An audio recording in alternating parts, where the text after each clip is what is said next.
వంకాయ అంటే వంటల్లో రారాజే కాదండి. 100 రకాలుగా వండినా కానీ అన్ని రకాలు టేస్టీగా వండే కూర కూడాను. ఇంకా సరే ఏ కూరైనా ఇలా వండితే బాగుంటుందో బాగోదో అన్న డౌట్ ఉంటుంది, కానీ వంకాయని మాత్రం ఎలా వండినా అద్దిరిపోతుంది. బజ్జీ కూర చేసినా, బజ్జీ చేసినా, పచ్చడి చేసినా, వేపుడు చేసినా.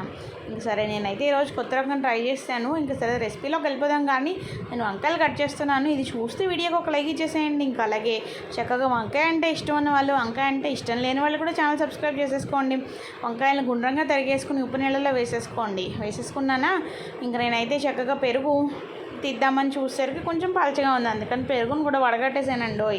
వడగట్టేసి అది బౌల్లో ఉంచి చక్కగా ఇందులోకి లోపల అల్లం వెల్లుల్లి పేస్ట్, ఉప్పు, కారం, గరం మసాలా, పసుపు అన్నీ వేసేసి ఒక కలుపు కలిపేశాను.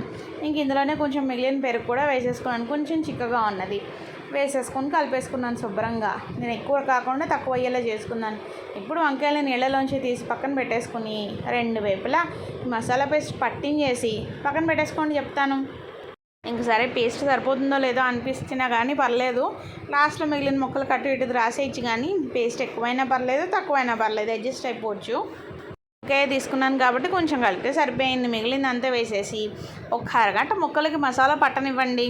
ముక్కలకు మసాలా పట్టింది అనిపించాక ఓ పెనం తీసుకుని చక్కగా పెనం మీద నూనె వేసి వేడెక్కనివ్వండి. మరీ వేడెక్కకుండా కొంచెం మీడియంగా వేడెక్కాక ముక్కలు తీసుకుని ఒక్కొక్కటి పరిచేసామంటే మళ్ళీ చక్కగా 2 వైపులా కాల్ చేసుకోవడమే ఇంకా పని. ఓపికగా తిప్పుకుంటూ ఎటు వచ్చి పెరుగు వేసాం కాబట్టి కొంచెం ఇది పెరుగు స్టవ్ మీద ఫ్రై అవుతూ ఉంటే ఘాటు కొంచెం స్మెల్ లాంటిది వస్తుంది. పొగ పడని వాళ్ళు, వంటింటి ఇప్పుడు పోపు పడని వాళ్ళు కొంచెం జాగ్రత్తగా ఉండాలి. ముక్కుకి ఏమైనా కట్టుకోండి, తుమ్ములు వచ్చేస్తాయి కొంతమందికి. సో అలాంటి వాళ్ళు కొంచెం జాగ్రత్త. బట్ స్మెల్ అయితే బాగుంటుంది, ఇల్లంతా మంచి అరోమా వస్తుంది. ఏంటి స్పెషల్ అని కూడా అడుగుతారు ఇంట్లో వాళ్ళు. అందుకని ఇంకా అన్ని ముక్కలు 2 వైపులా సిమ్లోనే పెట్టి ఫ్రై చేసుకోండి. అప్పుడే ముక్కలు బాగా మగ్గుతాయి.